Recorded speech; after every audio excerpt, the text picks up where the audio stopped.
Hey there everyone, my name is Amber Horsley and I'm a resident here at the Hayden Institute. And today we're going to be talking a little bit about cholesterol, what it's used for in our body, and what actually happens if you have a deficiency of cholesterol as well. So if you go into a doctor's office, one of the main blood panels they're going to run on you is called a lipid panel. And what that's going to consist of is cholesterol, LDLs, HDLs, and triglycerides. And so right now we're going to talk about that top one, cholesterol. And most of the time if a doctor runs that, it's because he thinks it's going to be too high and he's going to put you on a statin, which is the drug that's going to shut down the production of cholesterol. And so when he's looking at those numbers, he oftentimes wants them to below 200. Now, most MDs that I know of and most articles I've read don't think that cholesterol can go too low. However, with a lot of the studies that I've done, with the reading I've done, I like cholesterol to be a little bit higher. I like it around above 160. And why I say that is because cholesterol is vital in the body in so many circumstances. First off, cholesterol is the foundation, the building block of steroid hormones. Now, steroid hormones are not what we're talking about with steroids when someone goes to the gym and wants to make those muscle gains. What I mean as steroid hormones are cortisol, which is known as our stress hormone, estrogen, progesterone, and testosterone. And so all of those sex hormones are made from cholesterol. So one of the side effects of a statin drug or something that happens if someone has too low of cholesterol is that they may oftentimes feel a lack of libido and have sexual dysfunction or problems with their cycles. If they're still menstruating, that's something that's very common that we'll see if someone has imbalance in their cholesterol because their bodies aren't able to make the proper amounts of those hormones. Also with cortisol as well, is if our bodies aren't able to make enough cortisol, that will cause a big imbalance in the way that our body is able to adapt to stress, as well as it plays a big part of our immune system as well. So that's one side of cholesterol. Another one is that it's a big foundation in our bile acids. And so I know some people don't know what bile acids are, what bile is used for in the body. So in our body we have our gallbladder that sits right underneath of our liver. And what the gallbladder does is it stores bile. Bile is this substance that helps to break down fat. So if we don't have enough cholesterol, then oftentimes we won't have enough bile acids, which will impact our body's ability to digest fat. And if this occurs, that you may feel a little bit of bloating or digestion or just have some discomfort after you fats.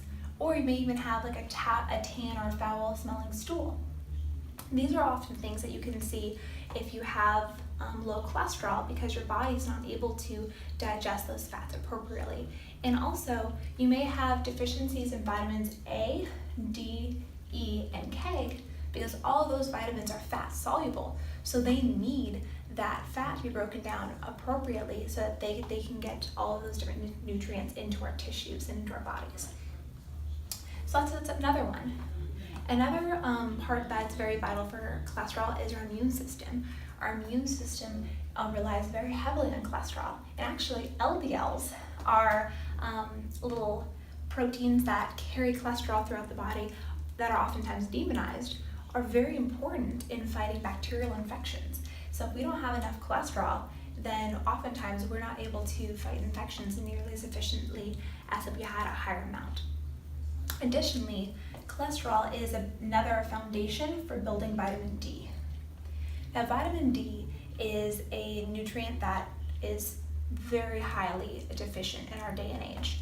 Most people that you see will have vitamin D levels about 25, 26, maybe 30s or so, where oftentimes you're going to want vitamin D up around 80. And most people, whenever they go in the labs, are going to have deficient values.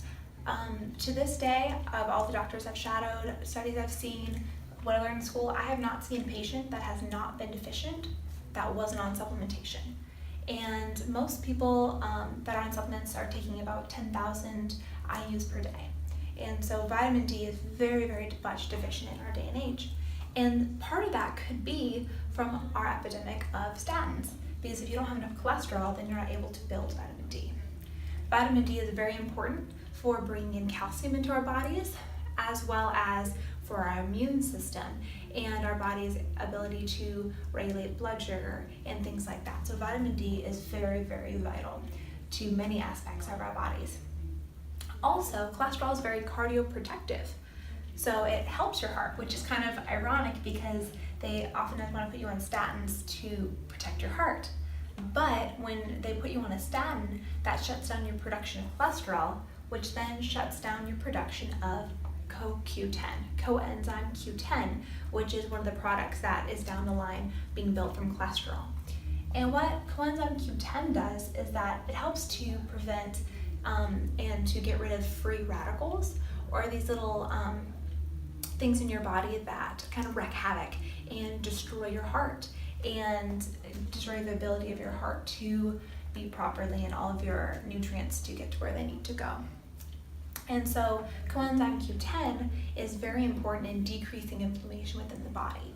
And if you have a statin or something that decreases your body's amount of cholesterol, you may also, and you definitely are also, decreasing your body's ability to make coenzyme Q10. And that's something that is very important for our bodies. Another thing, and the last thing we're going to talk about that cholesterol does, is that it's a part of your cell membranes. And so all of your different cells are surrounded by this thing called a phospholipid bilayer, meaning that it's phosphate and lipid, or fat. And cholesterol is kind of in that realm. So cholesterol is a very important part of your cell membranes.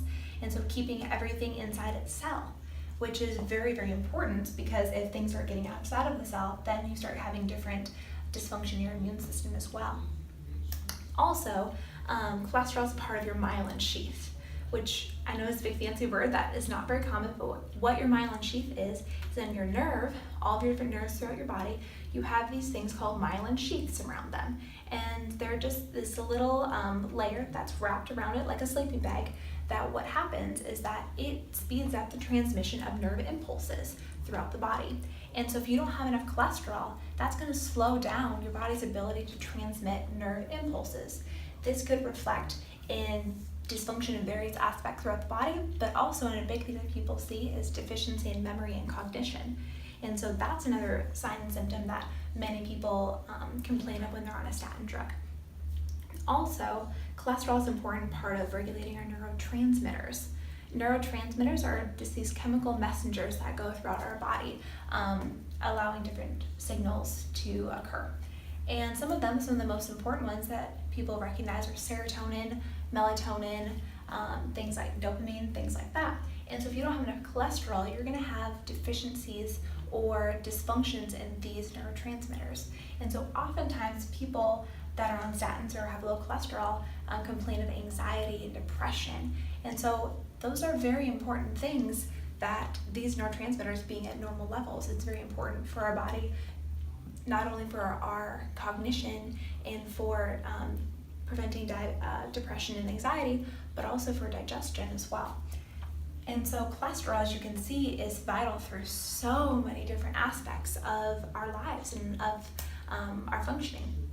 It's important in our immune system, it's important in our heart protection, it's important in our digestion, as well as our mental clarity and our happiness. And so having the proper amount of cholesterol is very important for our bodies, as well as understanding what it's used for, and so then that we're not afraid of it is a very important thing. So I hope that this kind of shed a little bit more light on cholesterol, and if you have any questions, feel free to email me at amber@haydeninstitute.com.